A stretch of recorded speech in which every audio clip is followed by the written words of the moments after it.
It was at 4:05 on the 15th of April 2003 when I realised that I was totally, bizarrely, monstrously, actually in love with you. Scary. I'd been sitting down, having a coffee, being normal, and you came over and you sat down beside me, so excited that you were practically vibrating, and you said, "Yesterday they successfully sequenced the human genome." Yeah, really? That's what did it? I know, no, I really, really didn't get it. Like, I really didn't get it. You sitting there rambling about one nucleotide base in every 1,000 is different, and that's what makes mutations. Or SNPs, that's what you call them, and you giggle to yourself over it because apparently that's funny. And all I could think was, I'm in love with a SWAT. And of course, I don't mind your Swattishness now, but at the time it was strange and unusual and not something that was supposed to happen to me. I was a proper person, I had a job and I went to it, and I liked the cinema and listening to music and hanging out with people till 6 a.m. talking random nonsense, and I really, really didn't get how one person could be so electrified at the thought of other people in white coats 20,000 miles away discovering something inexplicable to even an averagely smart person. Like, sure, it's interesting, kind of, but really? Like, really? Which just makes me the biggest fool of all. Your face was lit up and your eyes were shining. And I realised that I wanted you to look like that forever. I wanted to make you look like that. And I know it wasn't actually 20,000 miles away. By the time you're 20,000 miles away from here, you're most of the way back. But I was in love, you see. Precision of expression isn't exactly what matters when you've just discovered the most terrifying thing in the universe. Because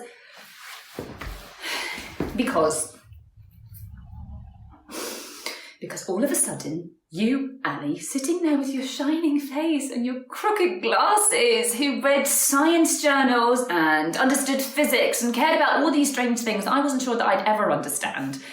You were the most frightening thing in the world.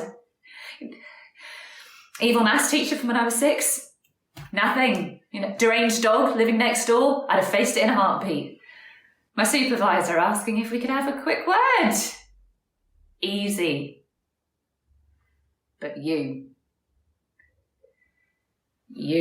scared me.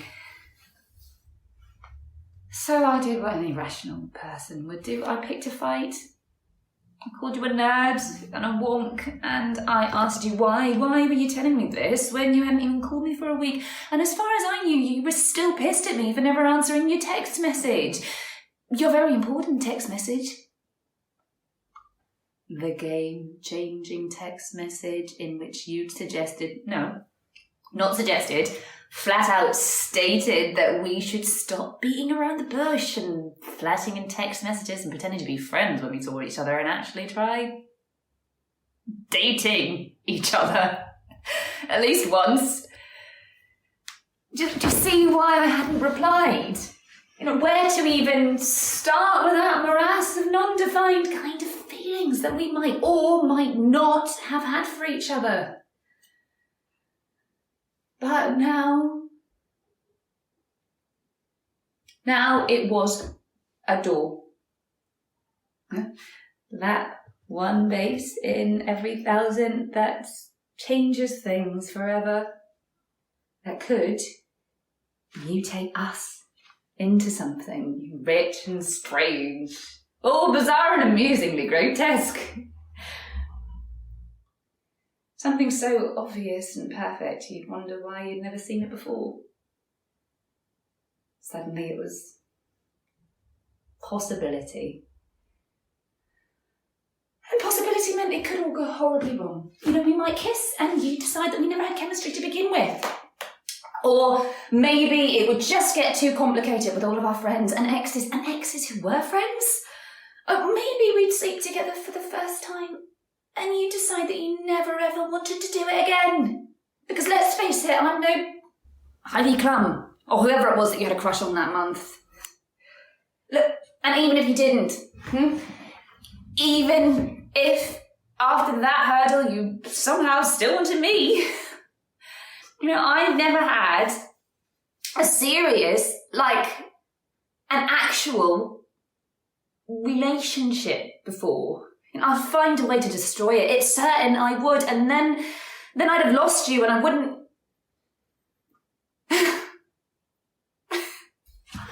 I wouldn't have a person in my life who got excited by the fact that at the molecular level, we're actually 99.9% the same. That there's only 0.1% difference between us, and that difference is the bit that makes us want to put our hands in each other's pants. Your words, not mine.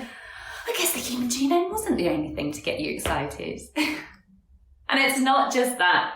Though you did focus on that to a really kind of flattering degree, to be honest.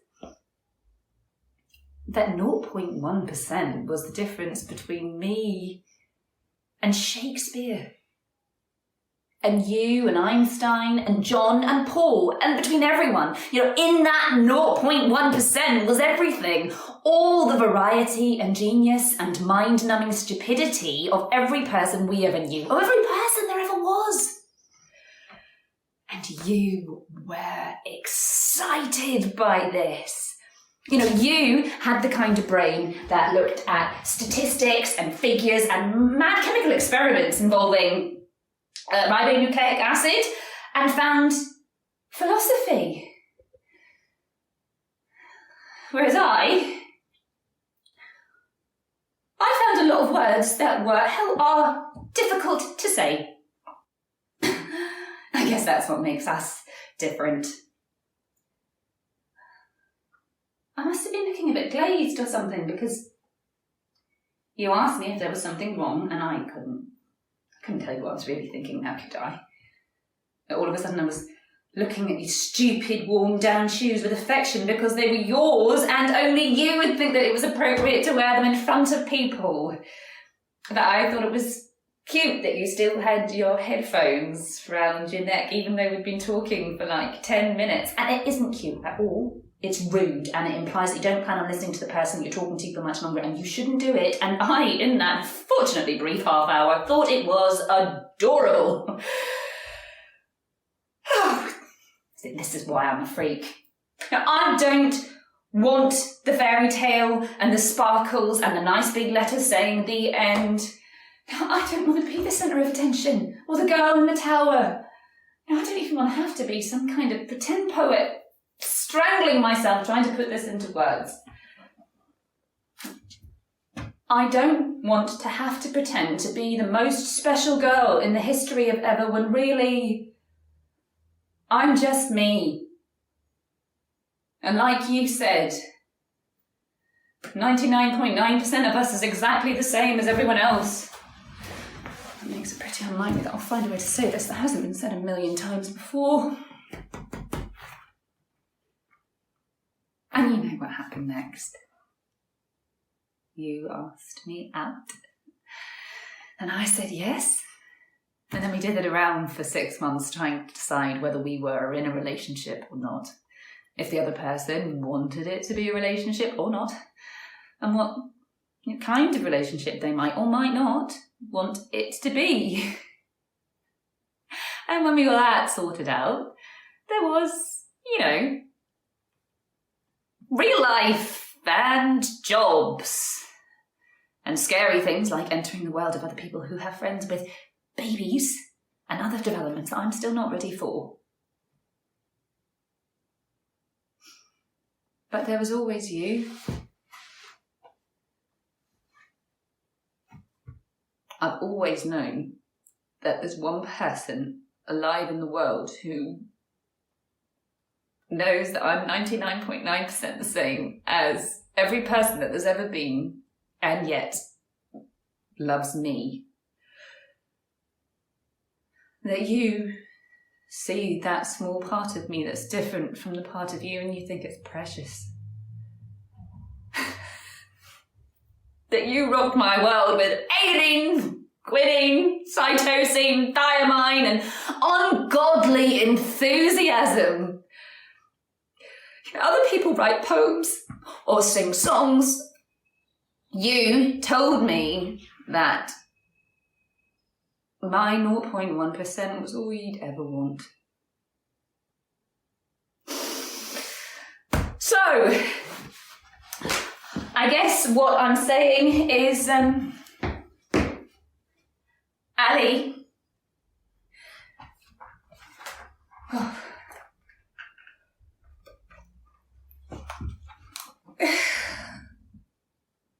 Marry me.